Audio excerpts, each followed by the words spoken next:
కామము అంటే అన్ని వేళలా స్త్రీ పురుష సంబంధమైనటువంటి కామము అని భావన చెయ్యవద్దు దయచేసి. కామం అంటే కోరికే అని. కోరిక లేకుండా ఎలా ఉంటారు? అమ్మ కడుపులోంచి బయటికి రాగానే ఆకలితో పాల కోసం ఏడుస్తాడు. కోరిక లేకుండా ఉండరు. కానీ సాధన దేని కొరకు అంటే కోరికలు లేని స్థితికి వెళ్ళడానికి తప్ప అసలు కోరికలతోనే అంటకాగిపోవడానికి కాదుగా శాస్త్రాలన్నీ. దానికోసం అయితే ఇంక శాస్త్రాలన్నీ ఎందుకు? నిత్యతృప్తుడు ఎప్పుడు? ఏ కోరిక లేనప్పుడు ఆ కోరిక లేని స్థితికి ఎదగడం కోసం. కాబట్టి కామము కోరిక, కోరిక ఉండి తీరుతుంది. అందుకే ఆశ్రమములు వచ్చాయి. మీరు ఆశ్రమ వ్యవస్థని చాలా జాగ్రత్తగా అర్థం చేసుకోవాలి. అందుకే సనాతన ధర్మంలో ఆశ్రమ వ్యవస్థకి అంత ప్రాధాన్యత ఉంది. ఆశ్రమము అంటే ఒక కట్టు, బ్రహ్మచర్యము ఒక ఆశ్రమం. అది నేను బ్రహ్మచర్యాశ్రమంలో ఉన్నానండి అంటారు. అందుకే శంకరాచార్యుల వారు మాట అంటారు, వటుర్వా గీహీవా యతిరభిజటీవా కజితరో నరో వా యక్కశ్చిద్భవతు భవకింతేద భవతి యదీయం హృత్పద్మం యది భవతదీనం పశుపతేః తదీయస్త్వం శంభో భవసి భవభారం చ వహసి అంటారు. నువ్వు ఏ ఆశ్రమంలో ఉన్నావన్నది కాదు, ఆశ్రమ నియమాన్ని ధార్మికంగా భక్తిగా పట్టుకుంటే. బ్రహ్మచారికి ఉపవాసం లేదు. ఎందుకంటే గురువుగారు చెప్పినవన్నీ వింటూ ఉండాలి. జాగ్రత్తగా గుర్తుపెట్టుకోవాలి. బ్రహ్మచర్యాశ్రమంలో ఏ చదువు చదువుకున్నావో ఆ చదువే ఆఖరి ఊపిరి వరకు పనికొస్తుంది. కాబట్టి అప్పుడు చదువుకోవడం ఒక్కటే. విద్యార్థుల ప్రధానమైన కర్తవ్యం ఏది? చదువుకొనుట ఒక్కటే. అది వినా ఇంకొకటి ఉండదు. విద్యార్థులను రాజకీయాలలోకి రమ్మని పిలువవచ్చా? పిలవకూడదు. ఎందుకని? వాడప్పుడు చదువుకున్నదేదో అదే వాడి జీవితాంతం పనికొస్తుంది కనుక వాడికి ఇంకొక వ్యాపకం ఉండదు. చదువుకోవడం ఒకటే. కానీ శాస్త్రం అంది కడుపులోంచి బయటికి వచ్చిన 7 సంవత్సరముల 2 నెలలకి లింగ వివక్ష తెలుస్తుంది. ఈమె ఆడది, ఈమె మగవాడు, వీడు మగవాడు తేడా తెలుస్తుంది. దానితో మనసునందు ఉత్సాహము బయలుదేరుతుంది. ఆ తేడా తెలుసుకోవాలి బాగా అని. అందుకే మీరు నన్ను కొంచెం విశాల హృదయంతో అర్థం చేసుకుంటాను అంటే మీకు ఒక మాట చెప్తాను. వాడు రంధ్రాన్వేషణం చేస్తాడండి అంటారు. అసలు మనిషి జీవితం అంతా రంధ్రాన్వేషణమే. ఆ మాట ఎక్కడి నుంచి వచ్చిందో తెలుసా? వేదసారం అది. మనిషి జీవితం అంతా రంధ్రాన్వేషణం. చిట్ట చివర దేంతో వెళ్ళిపోవాలంటే రంధ్రాన్వేషణంతో వెళ్ళిపోవాలి.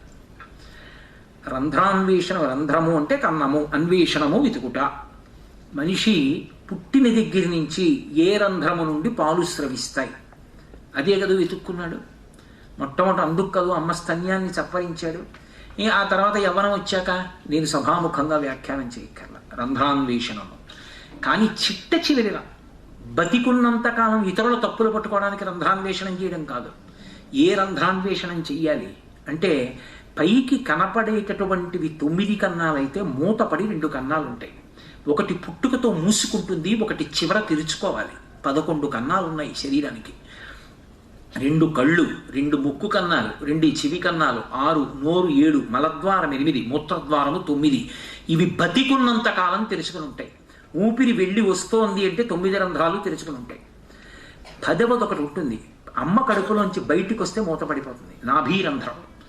అందుకే నాభి గొట్టంలోంచి అమ్మ కడుపులో ఉండగా లోపలికెడుతుంది ఆహారం. కపిలగీతలో చెప్తారు, భాగవతంలో. బయటికి వస్తే నాభి సంబంధం తెగిపోతుంది, హృదయ సంబంధం ఉంటుంది, అమ్మ కొడుకు అని.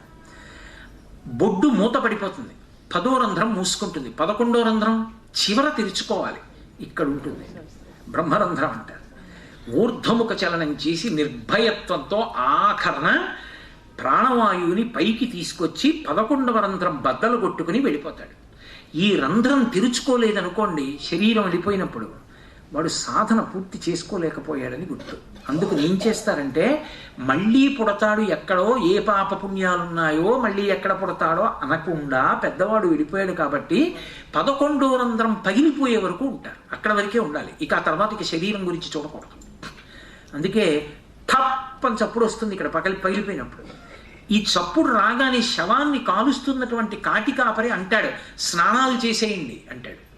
కొడుకు స్నానం చేసి వెళ్ళిపోతాడు. ఇక్కడ ఆ 11వ రంధ్రంలోంచి నిర్గమిస్తాడు జీవుడు. రంధ్రాన్వేషణము. జీవుడు చివరి వరకు జీవితమంతా రంధ్రాన్వేషణమే. అమ్మ కడుపులో ఉన్నప్పుడు శరీరం పెరిగిపోతుంటే బయటికి రావడానికి రంధ్రాన్వేషణం చేస్తాడు. అక్కడ మొదలెట్టిన రంధ్రాన్వేషణం మళ్ళీ తన శరీరంలోంచి తాను పైకి వెళ్ళిపోయేటప్పుడు ఇక రాకుండా వెళ్ళిపోవాలంటే 11వ రంధ్రాన్ని అన్వేషించాలి. అదే ఉపాసనా సాధన. ఇందులో కామము ప్రతిబంధకము. 7 సంవత్సరముల 2 నెలల నుంచి లింగ వివక్ష ప్రారంభమవుతుంది. ప్రారంభమైనప్పుడు మనిషిలో ఉండేటటువంటి తేజస్సు నశించిపోకుండా ఉండి అది ఓజోశక్తిగా మారాలి అంటే, తేజశక్తిగా ఓజశక్తిగా మారాలి అంటే బ్రహ్మచర్య ఆశ్రమమునందు పెడతారు. పెట్టి అందుకే పసుపు గోచి పెడతారు ఉపనయనం చేసేటప్పుడు. ఏవి కామాన్ని తేజస్సుగా ఓజస్సుగా మారుస్తాయో ఆయా దండములు చేతికిస్తారు ఆయా వర్ణముల వారికి ఇచ్చి ఆ రకమైనటువంటి బట్ట కడతారు. అందుకే జింక చర్మాన్ని వేస్తారు యజ్ఞోపవీతంగా. అది మనస్సుని చంచలత్వం పొందకుండా చేస్తుంది, దీర్ఘాయుర్దాయం ఇస్తుంది. గురుపత్ని చేతి అన్నం తినిపిస్తారు. గురుపత్ని చేతి అన్నం తింటే కామము విరిగిపోతుంది. కాబట్టి అందుకుని గురుకులంలో ఆశ్రమంలో కూర్చుని అన్నం తినడం. ఇలా బ్రతికితే కామము చంపేయాలని ఋషి చెప్పడం. కామము ఉండాలి. కామం ఎందుకు ఉండాలి అంటే, కామము లేదనుకోండి పితృరుణం తీరదు. నేను మొదట్లో చెప్పా కదా నా ఉపన్యాసంలో, పితృరుణం తీరాలంటే ధార్మికమైన సంతానం ఉండాలి.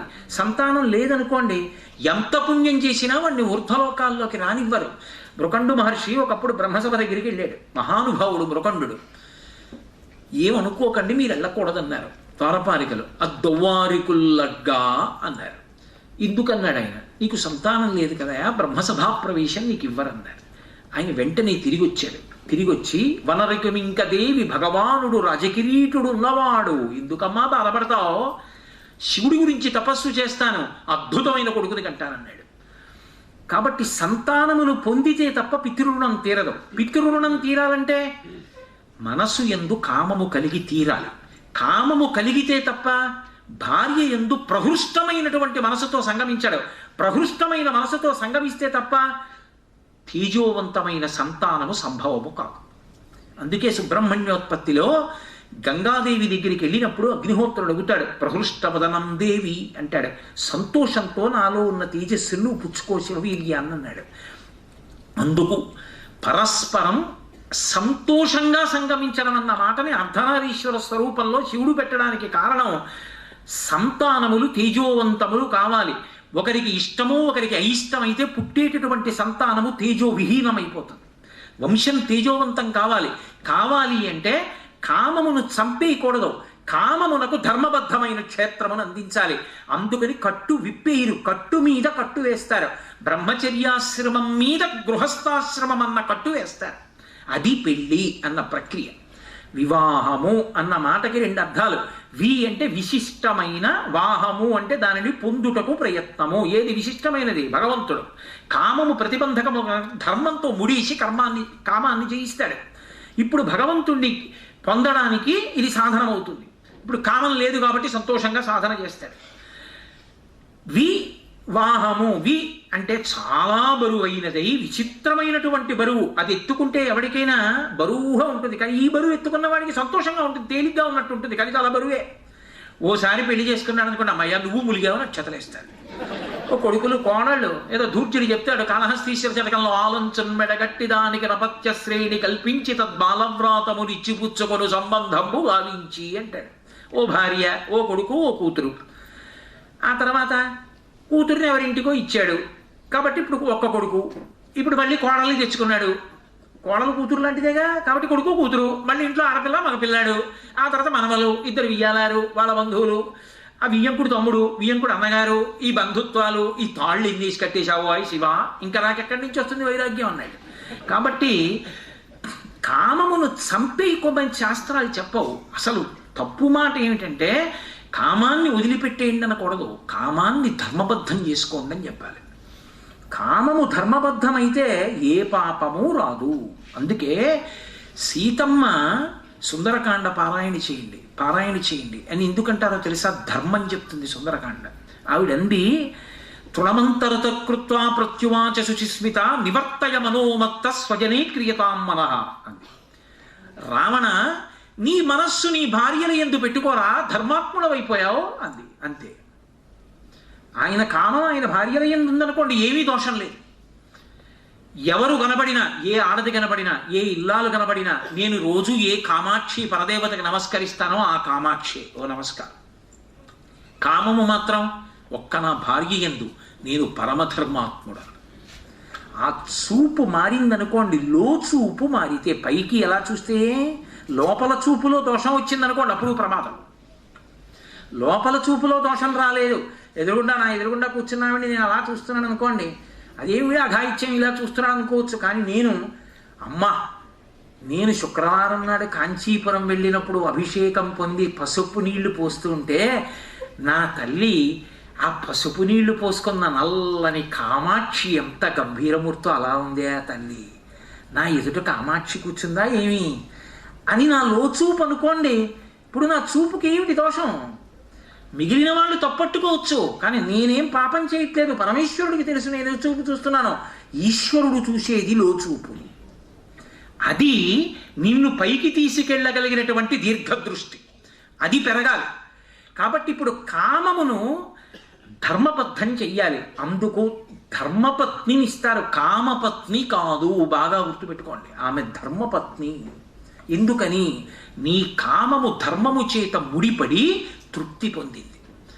ఇప్పుడు దాని వలన మళ్ళీ ఇంకో అర్థం వస్తుంది. ఏమిటో అర్థం? కొడుకు కూతురు, మళ్ళీ వాళ్ళిద్దరూ అర్థం. ఎందుకని? కొడుకు వచ్చాడు, శరీరం పడిపోయిన తర్వాత గై వెళ్ళి శ్రాద్ధం పెడతాడు, ఉద్ధరిస్తాడు.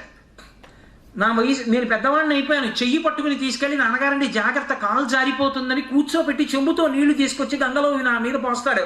నాన్నగారండి బెంగ పెట్టుకోకండి, నేను పట్టుకున్నాను, ములగండి నన్ను గంగలో ముంచుతాడు. కాబట్టి కొడుకు నన్ను ఉద్ధరిస్తాడు. కూతురు కన్యాదానం చేశాను, దశ పూర్వేషాం దశాపరేషాం, 10 తరాల ముందు 10 తరాల వెనక అందరూ కూడా తరించారు. ఇప్పుడు అర్థము, వాళ్ళిద్దరూ నన్ను సుఖపెట్టేటటువంటి సాధనములు ఇహమునందు పరమునందు. ఆడపిల్ల శీలవత అయిందనుకోండి 2 వంశములు తరిస్తాయి. సీతమ్మ వల్ల విదేహ వంశము ఇక్ష్వాకు వంశము తరించాయి. కాబట్టి మళ్ళీ కామము ధర్మంతో ముడిపడితే మళ్ళీ ఇహపరములనిచ్చే అర్థములు వస్తాయి. కాబట్టి ఇవి 2 ధర్మంతో ముడిపడుతుంటే నీకు రక్షణ హేతువులు అందులోంచి ఉద్భవిస్తుంటాయి. కాబట్టి ధర్మమునకు అర్ధకామములు ముడిపడిపోతున్నాయి. ఇప్పుడు ధర్మము నుంచి విడిపడింది కామం. అర్థము ఎలా ప్రమాదం తీసుకొస్తుందో కామము కూడా అలాగే ప్రమాదాన్ని తీసుకొచ్చేస్తుంది. ఎందుకని? భవిష్యోత్తర పురాణంలో వెంకటేశ్వర స్వామి వారి వైభవానికి సంబంధించి చెప్తూ ఒక మాట చెప్తారు. ఎవడైనా సరే పరకాంతను కాని కోరుకున్నాడా మనసులో, వాడికి ఏమి జరుగుతుంది అంటే ఒక్కటే వాడికి పరిష్కారం. వాడు అకాల మృత్యువుని పొందుతాడు. కొన్ని వేల జన్మల పాటు తిరియక్కైపోతాడు, వెన్నుపాం అడ్డంగా ఉండే ప్రాణైపోతాడు. కాబట్టి ధర్మము చేత కామము ముడిపడిపోయింది.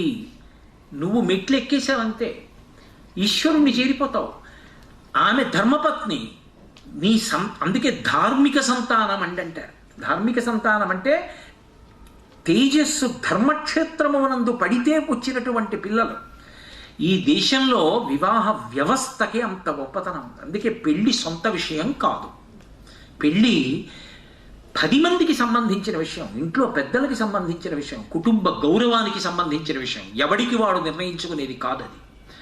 కాబట్టి 5 విషయాలు చూడమంది. నువ్వేం చూసుకుంటావు? తుల్యశీలా వయోవృత్తాం తుల్యాభిజనలక్షణాం రాఘవోర్హతి వైదేహీం తం చేయమసి తీక్షణ అంటుంది రామాయణం. 5 చూడాలంటే పెద్దలు నిర్ణయించినారుగానా, అందుకు శుభలేఖ. కాబట్టి కామము ధర్మంతో ముడిపడిపోతే విడుదల, కామము ధర్మమునకు దూరంగా జరిగిపోతే బంధనం. ఇప్పుడు అర్థము ధర్మంతో ముడిపడిపోయింది, విడుదల. కామము ధర్మంతో ముడిపడిపోయింది, విడుదల. కామము అన్నప్పుడు కేవలము స్త్రీ పురుష సంబంధమే కాదు, ఇది ఆశ్రమం, అందుకు మారుస్తారు. బ్రహ్మచర్యాశ్రమాన్ని కట్లు విప్పేసి అప్పుడు గృహస్థాశ్రమం అన్న కట్టు వేస్తారు అనుకుంటే పొరపాటు. అలా వేయరు. అందుకే కట్టు మీద కట్టు వేస్తారు. ఇది మీరు చాలా జాగ్రత్తగా గమనించవలసిన విషయం. నేను నా కొడుకు వెళ్ళి పొలంలో పచ్చిగడ్డి కోసాం అనుకోండి, ఒరే చీకటి పడుతోందిరా, పాదు ముట్టుకోకూడదు, వెళ్ళి అమ్మ ఏదైనా కూర పట్టరండి, పొలం నుంచండి, ఆనప పాదు నుంచి కాయ కోసుకొస్తాను, గబగబా పచ్చగడ్డి మోపు కట్టి చీకటి పడిపోతుంది వెళ్ళిపోదాం, మళ్ళీ ఏ కన్నాల్లోంచో పావులు అవి బయటకు వస్తాయి, చాలా దూరం వెళ్ళాలి, రహదారి మీదకి వెళ్ళాలంటే పచ్చగడ్డి మోపు కట్టాను నేను. నా కొడుకు గబగబా ఓ 2 తలపలు తీసుకొచ్చి వాడి మోకాలతో గట్టిగా నొక్కి వాడి బలంతో 2 వైపులా కట్టేశాడు. నేను వచ్చాను, చూశాను. ఎరా వేసావా, పచ్చగట్టి మోపు కట్టావా? కట్టేశాను నాన్నగారండి, నాకున్న బలంతో గట్టిగా కట్టానన్నాడు. నేను ఒకసారి కదిపి చూశాను. అనుభవం ఉన్న రైతుని కదూ, నాకు అర్థమైంది వాడి కట్టు బలం సరిపోదు, ఇది మధ్యలో ఊడిపోయి గడ్డి కింద పడిపోతుందని. ఇప్పుడు నేనేం చేశానంటే వాడు వేసిన కట్టు నేను విప్పలేదు. ఇప్పుడు నేను కింద నుంచి ఇంకో తలప పెట్టి నా మోకాలతో నొక్కి గట్టిగా దగ్గర చేసి కుదిపి కట్టేశాను. ముడిలు మీరు ఎప్పుడన్నా చూశారో లేదో, తాడి పట్ట ఇలా తిప్పేసి ముడివేస్తారు. 2 వైపులా గట్టిగా బిగించి వేశాను. ఇంతకుముందు వాడు వేసిన కట్లప్పుడు ఏమవుతాయి? వదులైపోయి కింద పడిపోతాయి. నేను కట్లు విప్పానా, అవి ఊడిపోయాయ్యా, అవి ఊడిపోయాయి, నేను విప్పలేదు. బ్రహ్మచర్యాశ్రమము అన్న కట్టు వదలదు. ఎందుకు వదలదో తెలుసా? అది ఊడుతుందంతే, కానీ నేను వదల్చలేదు. దాని మాటకు అర్థం ఏమిటో తెలుసా? భార్య యందు మాత్రమే ధార్మికమైన కామమున్నవాడు నిత్య బ్రహ్మచారి, మనసుతో కూడా కోరనివాడు. కాబట్టి ఇప్పుడు ఆ కట్టు అలాగే ఉంది. ఇప్పుడు వేరొక కట్టు చేత ధర్మమునందు మరింత ఉద్ధరణ పొందాడు, పితృ రుణం తీర్చుకున్నాడు. ఆమెతో కలిసి యజ్ఞం చేశాడు, దేవతల రుణం తీర్చుకున్నాడు. నేను రామాయణం చదువుతాను వినవే అన్నాడు. తాను చదువుతున్నాడా, ఆవిడ వింటోంది. ఒకప్పుడు కళ్ళజోడు కనపడలేదు. నువ్వు చదవబోయి నేను వింటానన్నాడు. ఆవిడ చదివింది, ఇది విన్నాడు. ఇద్దరూ అందుకు ప్రవేశించారు. అందుకు ధర్మపత్ని, అందుకు ఆవిడ చెయ్యి పట్టుకుని ప్రస్థానం చేస్తాడు. ఇద్దరూ కలిసి నడుస్తారు తప్ప ఎంత సంపాదిద్దాం, ఎక్కడ దాచేద్దాం, దీనికోసం ఇద్దరు అయితే అంతకన్నా అర్థరహితమైన విషయం ఇంకోటి. ఇప్పుడు ఈ కట్టు మీద ఇంకో కట్టేస్తారు. ఏమిటా కట్టు? చాలు, చెప్పులు ఇప్పేశారంటారు. చెప్పులు ఇప్పేయమని ఒక విషయం శాస్త్రంలో. ఎప్పుడూ చెప్పులు వేసుకోకూడదు. ఎప్పుడూ చెప్పులు వేసుకోకూడదు అంటే నా ఉద్దేశం మీరు వేసుకున్నారు కదండి అని అడగండి. చెప్పులు ఇప్పుట అన్న మాటకు అర్థం ఏంటంటే మీకు తేలిగ్గా అర్థం అవడానికి ఒక ఉదాహరణ చెప్పేస్తా, పట్టుకుంటారు. నాకు ఒక కొడుకు కూతురు ఉన్నారనుకోండి, నా కూతురికి పెళ్లి చేసేసి నా కొడుక్కి పెళ్లి చేసేసాను అనుకోండి, నేను చెప్పులు ఇప్పేశాను అంటే దాని అర్థం ఏంటో తెలుసా? నేను పీటల మీద లౌకిక కార్యాలకి కూర్చోను. ఇక లౌకిక కార్యాలకి కూర్చోవడం అన్నది ఉండదు. ఎందుకని? నా కొడుకు ఉపనయనం అయిపోయింది, బాలసారి అయిపోయింది, అక్షరాభ్యాసం అయిపోయింది, స్నాతకం అయిపోయింది, పెళ్ళి అయిపోయింది. నా కూతురిని పెంచి పెద్ద చేసేసాను, దానికి కన్యాదానం చేసేసాను. నా కొడుక్కి కొడుకు పుట్టాడు, నా కొడుకు కోడలో కూర్చొని నామకరణం చేసుకుంటారు. వాళ్ళిద్దరూ బాలసారి చేస్తారు, వాళ్ళిద్దరూ పిల్లాడిని చదివించుకుంటారు. ఇంకా నువ్వు వెర్రెక్కిపోకు. నీ చెప్పులు కొడుకు వేసుకున్నాడు, నువ్వు రామనామ చెప్పు. ఇంకా చెప్పులు వేసుకుంటే నీ కర్మ.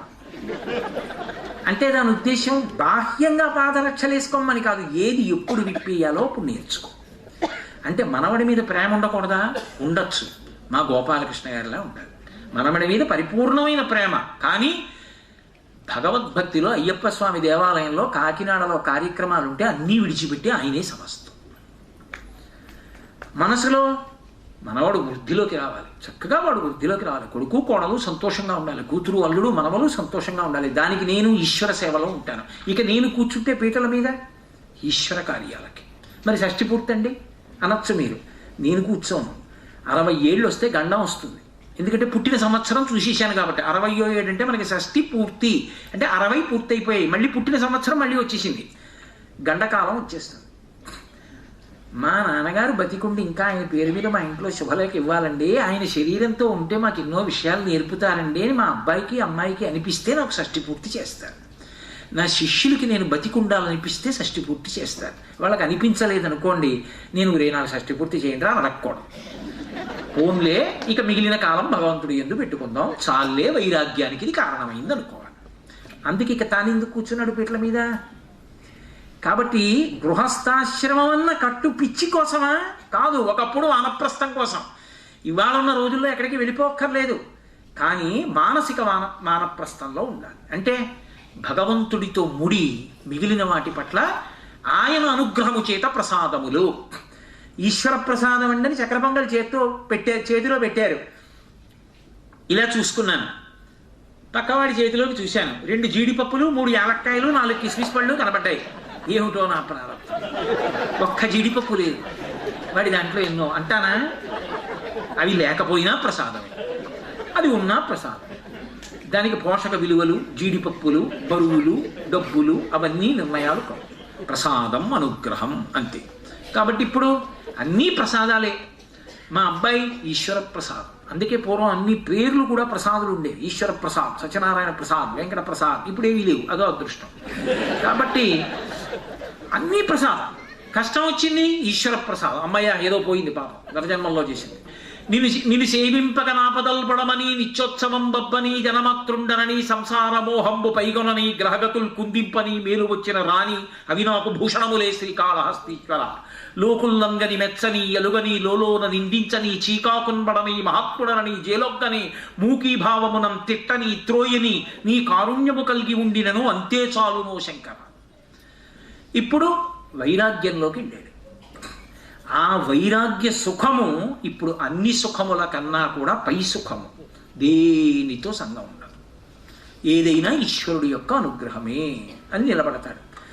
గాలి వైరాగ్యానికి ఉదాహరణ. అలా జాజి పందిరి మించి వస్తే అబ్బా ఎంత సువాసనం అంటారు. పొంగిపోతుందా? వెళ్ళిపోతుంది.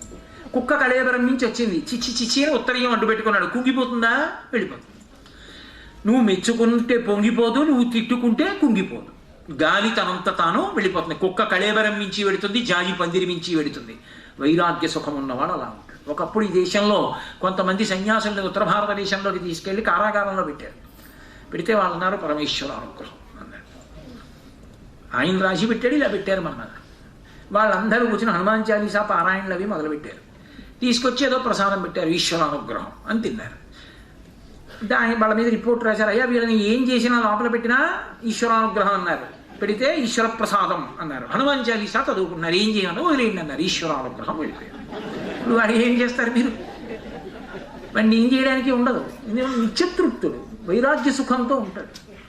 కాబట్టి అటువంటి వైరాగ్య సుఖం పొందినటువంటి స్థాయికి వెళ్ళిపోయినటువంటి స్థితి మనశ్శాంతికి కారణం. ఆ తర్వాత దేని గురించి చింతన లేనిక శరీర వ్యామోహం లేదు. ఇది పడిపోతుందన్న సత్యం తెలుసు. పడిపోకుండా ఉండిపోయిన వాళ్ళు ఉన్నారేంటి? అందరూ వెళ్ళిపోయిన వాళ్ళే. కాబట్టి ఇది వెళ్ళిపోతుంది. ఆత్మ నేను, ఇది వెళ్ళిపోతుంది. జ్ఞానము రూఢమై అనుభవంలోకి వచ్చింది, మోక్షము. దీనికి కారణము ధర్మము. ఈ ధర్మం చెప్పిన వాడెవరో వాడు గురువు. ఈ దేశంలో గొప్పతనం అంతా అటు తిరిగి ఇటు తిరిగి ఎటు వెళ్ళిపోతుందంటే, పురుషార్థములలో ధర్మం మీద నిలబడు, ధర్మం మీద ఊంచుకో, ధర్మాన్ని పట్టుకో. ధర్మో రక్షతి రక్షిత. ధర్మాన్ని పట్టుకుంటే ధర్మం కాపాడుతుంది అని 1కి 10 ఉపమానములతో ధర్మమునందు పూనిక కలిగేటట్టు చెప్పిన వాడెవరో వాడే గురువు. ఆ గురువు అజ్ఞాన దాహకత్వమునకు కారణమవుతాడు. ఆ గురువు యొక్క అనుగ్రహం చేతనే అంత పై స్థాయికి ఎదగగలుగుతాడు. అందుకే గురువు లేని విద్య గుడ్డి విద్య. అటువంటి గురువు విచిత్రం ఏమిటంటే, అసలు గురువు ఈశ్వరుడు పక్క పక్కన నిలబడితే మొదటి నమస్కారం ఎవరికంటే గురువు గారికి. ఎందుకంటే గురువు గారు లేని నాడు ఈశ్వరుడు తెలియబడడు. గురువే మహాత్ముడు. అటువంటి గురువు కన్నా గొప్పవాడు లేడని చెప్పడానికే భగవత్ స్వరూపాలన్నీ గురువులయ్యాయి. త్రిమూర్తుల కన్నా గొప్పవాళ్ళు ఎవరున్నారండి? ఎవరు ఉండరు. బ్రహ్మ విష్ణు మహేశ్వరుడే గురువులు. అసలు వాళ్ళు ముగ్గురు మొట్టమొదటి గురువులు. నారాయణ సమారంభాం శంకరాచార్య మధ్యమాం, లేకపోతే సదాశివ సమారంభాం శంకరాచార్య మధ్యమాం. మహానుభావుడైనటువంటి బ్రహ్మగారు సృష్టికర్త గురుమండలంలోకి వచ్చాడు ఆయన. ఎందుకని? నారాయణం పద్మభువం వశిష్టం శక్తించ తత్పుత్ర పరాశరంచ వ్యాసం శుకం గౌడపాదం మహాంతం అద్వైత గురు పరంపర చెప్తూ నారాయణుణ్ణి చెప్పి తర్వాత పద్మభువం బ్రహ్మగారిని చెప్తారు. కాబట్టి బ్రహ్మగారు గురువు. 4 ముఖాలతో వేదాలు చెప్తూ ఉంటాడు. బ్రహ్మసభ అని అందులో ఎప్పుడూ ధర్మచర్చలు అవుతూ ఉంటాయి. అటువంటి బ్రహ్మగారు గురువు. విష్ణువు సాక్షాత్ నారాయణుడు కృష్ణుడిగా అవతార స్వీకారం చేశాడు. కృష్ణం వందే జగద్గురుం. కృష్ణుడు జగద్గురువు. అందుకే లోకంలో ఉన్న అజ్ఞానాన్ని అంతటినీ భగవద్గీత ద్వారా ప్రస్థానత్రయంలో ఒకటైన గీత ద్వారా పోగొట్టాడు. అందుకని కృష్ణుడు నారాయణుడు గురువు. దత్తాత్రేయుడుగా గురువు, వ్యాసుడిగా గురువు. వ్యాసో నారాయణ స్వయం. వ్యాసుడు లేకపోతే వేద విభాగం ఎక్కడిది? 18 పురాణాలు ఎక్కడివి? మహాభారతం ఎక్కడిది? కాబట్టి విష్ణువు గురువు. ఆ తర్వాత శివుడు దక్షిణామూర్తిగా మౌన వ్యాఖ్య చేస్తాడు. శంకరాచార్యుల వారిగా శాస్త్రాలు చెప్తాడు. అందుకే నమ కపర్దిని చ వ్యుక్తకేశాయ చ అంది. పెద్ద జుత్తుతో దక్షిణామూర్తిగా కూర్చుంటాడు, అసలు నోరు కూడా విప్పడం. మౌన వ్యాఖ్య ప్రకటిత పర బ్రహ్మతత్వం యువానం వర్షిష్టాంతేవ సదృశిగణైరమృతం బ్రహ్మనిష్టై ఆచార్యేంద్రం కరకలిత చిన్ముద్రమానందరూపం స్వాత్మారామం ముదితవదనం దక్షిణామూర్తి మీడే. అదే సదాశివుడి చెట్టు కింద కూర్చుని కేవలం మౌనం కాకుండా దేశమంతా పర్యటించి శాస్త్రాలు చెప్పేవాడైతే వ్యుక్తకేశాయ చ బోడిగుండుతో సన్యాసిగా శంకర భగవత్పాదాచార్య స్వామి వారిగా వచ్చి దేశమంతటా 3 మాటలు కాలినడకన పర్యటించి సమస్త శాస్త్రాలు బోధ చేసి అవైదికమైన వాదనలు ఖండించి వేదము యొక్క ప్రమాణాన్ని నిలబెట్టారు. బట్టి పరమశివుడు గురువు, అమ్మవారు సరే మీనాక్షి, కామాక్షి, విశాలాక్షి అంటాం. 3 అక్షి సంబంధం, కంటి సంబంధం. ఈ 3 చేత ఆమె జగద్గురువు. అందుకే గురుమండల రూపిణి. అమ్మవారు ఎలా ఉంటుంది అంటే చాలామంది కామాక్షి, విశాలాక్షి, మీనాక్షి అంటే ఏదో కేవలం దేవాలయాలు అనుకుంటారు. కాదు, అవి గురుస్వరూపాలు. ఇప్పుడు ఇవాళ నేను పొద్దున్న ఇక్కడ ఏదో మలయ మందిర్ అనుకుంటాను, చిన్న కొండ, దాని మీద అద్భుతమైనటువంటి సుబ్రహ్మణ్య దేవాలయం. అందులో మీనాక్షి పరదేవత సుందరీశ్వరుడు ఉన్నారు. ఆ మీనాక్షి పరదేవత సుందరీశ్వర సుబ్రహ్మణ్య దర్శనం చేసి వచ్చారు. మీనాక్షి అంటే కేవలం చేపల వంటి కన్నులు కలిగినది అన్న అర్థం ఒకటే కాదు, అది ఒక రకమైనటువంటి గురు దీక్ష. ఎందుకంటే గురువు గారు ఇచ్చేటటువంటి దీక్షకి నయన దీక్ష అని ఒక దీక్ష ఉంటుంది. ఆయన ఒక్కొక్కసారి అవతలవాడి అజ్ఞానాన్నంతటినీ కూడా తన చూపుల చేత పోగొట్టేస్తాడు. ఒకప్పుడు పాల్ బ్రంటన్ అని ఒక విదేశీయుడు రమణ మహర్షి దగ్గరికి వచ్చాడు. చాలా కాలం ఉన్నాడు. ఆయన ఏమి నోరు విప్పరు చెప్పరు, ఎందుకు వచ్చింది మనం ఇక్కడ కూర్చుని ఉంది, వెళ్ళిపోదామని మూటా ముల్లే సర్దిశాడు. రమణులు సోఫాలో ఇలా పడుకుని ఉన్నారు. వచ్చి ఎదురుగుండా కూర్చున్నాడు. అయ్యా నేను వెళ్ళిపోతున్నానండి మా దేశం అని చెప్దామని. ఆయన ఇలా కూర్చున్నవాడు ఏం చేశారంటే రమణ మహర్షి ఇలా చూశారు ఒకసారి పాల్ బ్రాంటన్ వంక. ఆయన కళ్ళల్లోకి అదే పనిగా చూసేటప్పటికీ పాల్ బ్రాంటన్ అజ్ఞానం అంతా విచ్చిపోయి సమస్త శాస్త్రములు భాషించిపోయాయి. వేదాంతవర్త అర్థమైపోయి తన స్వరూపం అర్థమైపోయింది. తర్వాత ఎన్నో పుస్తకాలు రాశాడు. ఆయన వల్లే విదేశాల్లో రమణ మహర్షి పరిచయం అయ్యారు. కంటి చూపు చేతిస్తారు. రమణ మహర్షి ఒకప్పుడు పూరి శంకరాచార్యుల వారి యొక్క అనుమానాలను పోగొట్టారు కంటి చూపు చేత. కాబట్టి మీనాక్షి అంటే ఆ తల్లి కేవలము చూపుల చేత విశాలాక్షి అన్న పేరు చేత. మీనాక్షి కాదు, విశాలాక్షి అంటే విశాలమైన చూపులు కలిగినది అని. పైకి అర్థం ఏమిటంటే విశాలాక్షి అంటే దృశాద్రాఘీయస్యాదరదలిత నీలోత్పల రుచ గవీయంసం దీనం స్నపయ కృపయా మమపి శివే అనీనాయం ధన్యో భవతి నచతే హానిరియత వనీవా హన్యేవా సమకర నిపాతో హిమకర అంటారు శంకర భగవత్పాదులు. ఈ ప్రపంచం ఎంత దూరం ఉంటుందో అంతకన్నా ఎక్కువ దూరం ఇలా కళ్ళు తిప్పి చూసుకుంటూ ఉంటుంది. ఇలా ఎందుకు అంటే ఆ బ్రహ్మకీట జనని తన బిడ్డలందరినీ చూసుకుంటూ ఉంటుంది అలా. అటువంటి తల్లి కాబట్టి